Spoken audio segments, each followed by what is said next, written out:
안녕하십니까. 국가가 한없이 나락으로 떨어진 것 같습니다. 이럴 때일수록 우리 국민들은 정신을 똑바로 차려야 되겠습니다. 여야 할 것 없이 지금 현재 이 정국은 상당히 비상정국이 아닌가 그런 생각이 듭니다. 국민들이 정신을 똑바로 차리고 있으면 별 문제가 없을 걸로 스님은 판단을 합니다.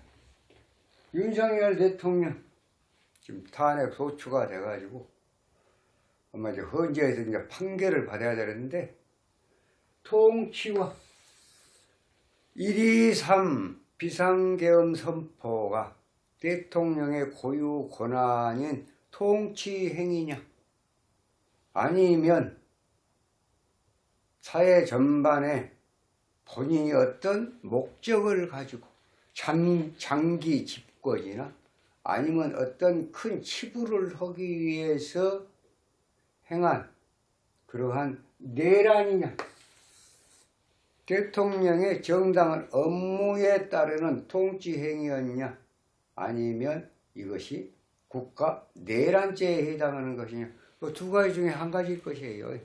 이제 헌법재판소에 탄핵 소추가 가결이 돼서 그쪽으로 넘어갔으니까 결론이 나오겠죠. 스님이 판단하건대 모든 걸 종합을 해볼 때 흐르는 운을 종합을 해보고 또 대통령 권력이라는 것이 한 나라의 통치자로서 최고 권력인데 그 권력 자체가 뭐가 부족해서 이미 대통령 단임제에서 5년이란 것은 딱 못이 박아져 갖고 있고 또 안에 지금 겨우 반 정도 임기 반환점을 겨우 돌았는데 뭐 장기 집권을 꾀할 하등의 이유도 없거니와 또 본인이 어떤 개인 자신의 어떤 치부와 영달을 위해서 뭔가를 갖다가 새로운 변화를 가져왔다 혁명을 가져왔거나 뭐 반란을 일으켰다 이거 아니잖아요. 그래서 결국은 내란죄에 해당하지 않는다. 이것은 대통령 통치행위에 해당한 것이 스님 생각으로는 맞다 이렇게 봅니다. 자 그럼 거기에 이제 이유가 있을 거예요. 이유는 국민들이 대다수 압니다. 대통령이 하다 견디다 못해서 폭발한 걸로 봐요. 근데 이것을 야당에서는 노렸을까요? 그런 생각을 혹시 안 드십니까? 벌써 3개월 전부터 야당의 김병주 의원이나 김민석 의원 최고 의원이 이미 계엄을 갖다가 입에 담았습니다. 국민들은 전혀 생각조차 못한 그 계엄이라는 두 글자를 갖다가 야당 의원이 3개월 전부터 입에 담았다. 뭘 의미할까요? 사전에 어떤 시나리오가 있었던 건 아닐까? 예를 들어서 윤석열 정부를 또 윤석열 대통령을 쪼이고 발목을 잡고 쪼이다 보면 언젠가 저 양반 성격으로 봤을 때 한 번은 폭발을 할 것이다. 그때가 되면 바로 그때가 우리가 바라는 그런 기회다. 혹시 이런 시나리오는 없었을까 하는 생각이 듭니다. 어떤 면에서 보면 그렇게 만약에 시나리오대로 먹혀 들어가서 예를 들어서 비상계엄을 선포를 했다고 보면 윤석열 대통령은 그네들한테 당한 거죠. 당했다고 생각이 안 드십니까? 그네들의 각본대로 쪼이고 탄핵 27명인가요? 이게 있을 수 있습니까? 나라를 운영을 하는데 세상에 그 정부 요직에 있는 또는 이재명 대표의 어떤 수사를 맡는 이런 검사들을 갖다가 발목을 틀어잡고 그 검사들의 본연의 업무를 갖다가 지장을 초래를 하고 뭐 하여튼 국정을 살피는데 대통령이 국정을 살피는 데 있어서 하나부터 10까지 모든 것을 비토하고 또 발목 잡고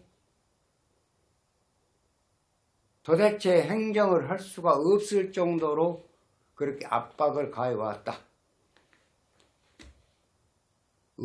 이런 걸 의회 폭거라 그러지 않나요? 결국은 그네들의 시나리오대로 윤석열 대통령은 계엄을 선포하기에 이른다. 스님은 이렇게 봐줘요.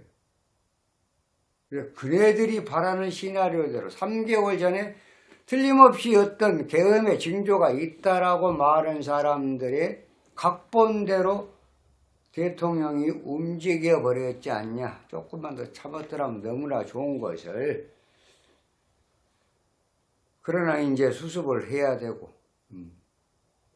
비록 탄핵 소추는 결정이 됐지만 이제 헌재 판단이 남았지만 과연 이것이 내란죄로 다스릴 것이냐 아니면 대통령 고유 권한의 통치 행위에 해당이 되냐.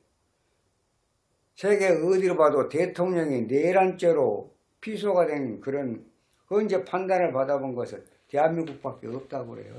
스님이 생각할 때도 이것은 내란죄는 이미 야당의 어떤 그 술수에 빠져들었다. 그 프레임에 빠져들었다. 이렇게밖에 볼 수가 없다.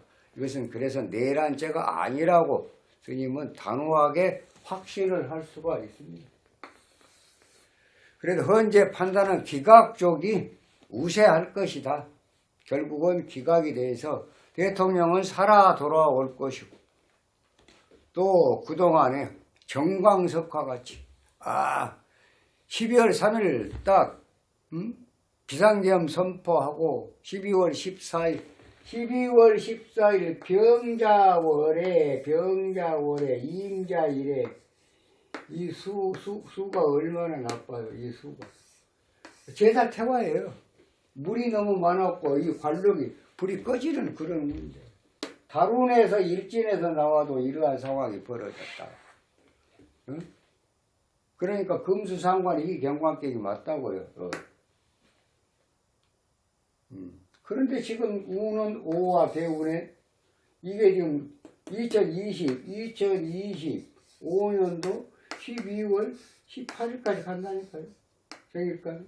무토는 이제 내년 1월 29일 넘어서 2월 3일 입춘 전까지 가요. 자, 그럼 현재 지금 12월이 병자월입니다. 여기를 넘고, 그럼 여기는 지금 12월 31일, 금년 12월 31일 넘으면 이제 활동을 재개해야 돼요. 여기가 이제 정축이니까. 윤석열 대통령으로 보면은 좋은 운이기 때문에 이런저런 사연으로 다 헌재에서 탄핵 소추에 대한 지금 변호사 선임이다 좀 딜레이를 시키고 있는데 이제는 활동을 해야 됩니다.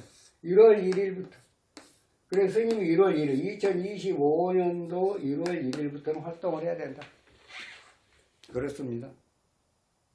결국은 5화 50에서 60점짜리 100점짜리 중에서 60점짜리가 뻘뻘 살아갖고 있기 때문에 탄핵 소추는 기각이 될 것이다. 그래서 대통령은 살아 돌아올 것이다. 다시 국정을 살필 것이다. 이렇게 봐지는 거예요.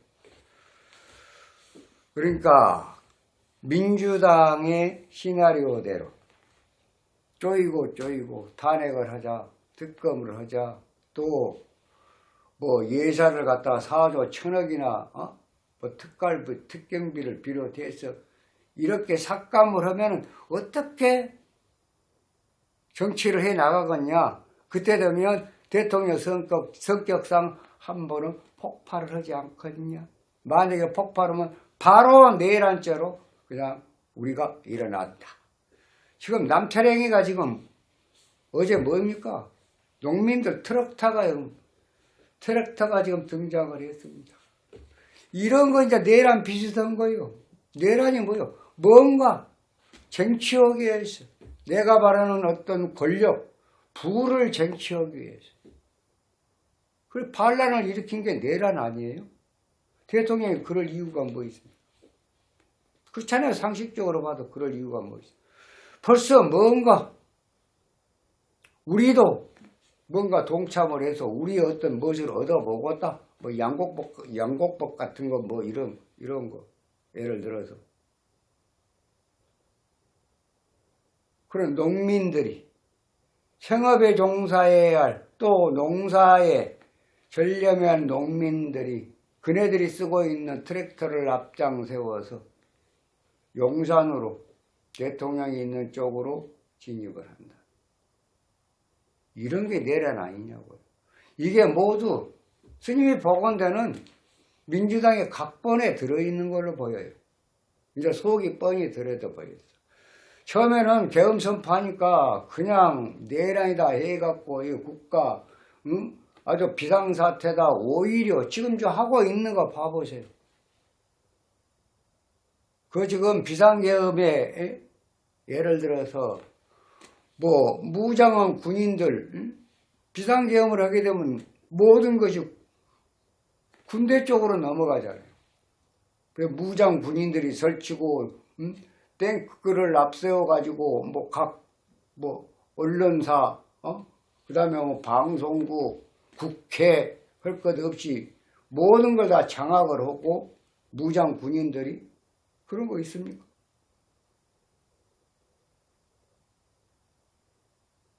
아니 군인들한테 총을 주고 실탄을 안 주는 그런 계엄이 어디가 있어요? 이거 계엄이 아니에요. 그 전두환 때 그 계엄 안 해봤어요? 비상계엄 안 당해봤어요? 정말 무시무시합니다. 청와대 앞에 뭐 탱크가 그냥 딱 저거 해갖고 무장 군인들이 그냥 아주 무섭습니다. 그러니까 경험을 안 해본 사람들이 어떻게 알겠어요? 모르죠. 경험을 안 해봤기 때문에 그냥 머리로 유추 해석해서 그렇게 한 모양인데 비상계엄은 저렇게 비상계엄이 아니에요. 계엄령도 아니고 뭣도 아니요. 어떤 면에서 보면 대통령 맞다나 선관위 그럼 한번 장악해갖고 뭔가 부정선거를 갖다 뿌리 뽑기 위해서 1년에 대통령이 가지는 권한을 행사한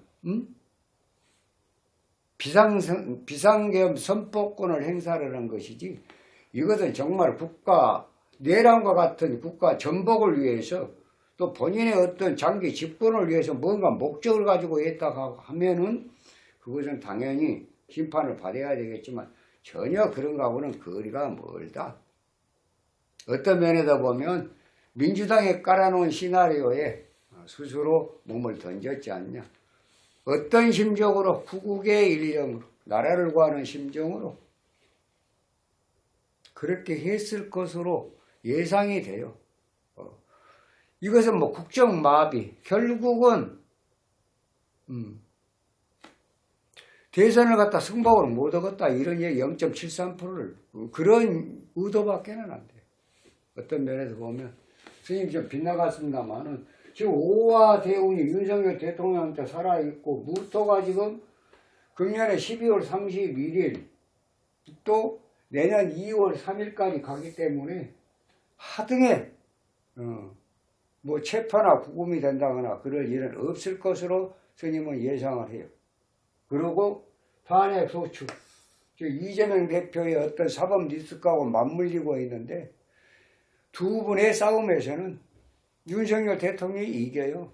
100% 이깁니다. 그러니까 이재명이 꿈꾸는 세상, 이재명 대표가 꿈꾸는 그 세상은 본인이 생각하는 그 따스한 봄은 절대 앞으로 올 수가 없어요. 올 수가 없어. 운명학상으로 올 수가 없어. 그러니까 찬물 먹고 속 차려야 되는데 그게 안 돼. 이미 갈 때까지 갔고 올 때까지 왔어요. 이제는 피할 수가 없어요. 이재명 대표가 앞날에 어떤 일이 벌어질지 본인은 이제 피할 수가 없어요. 이미 피하는 것은 넘어가 버렸습니다. 이제 피할 수가 없어.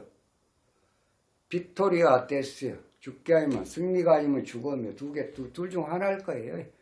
예, 결론은 불행한 쪽이다. 스님은 이제 그렇게 말씀을 드릴 수가 있겠고, 윤석열 대통령 현재 이 오화 대운이 살아 있으면서 무토 내년에 2월 3일까지 가는 이유, 거기다 을목으로 바뀌더라도 을목으로 바뀌면 예를 들어서 천간의 합이 먼저니까 을경합 화 금이 되겠죠.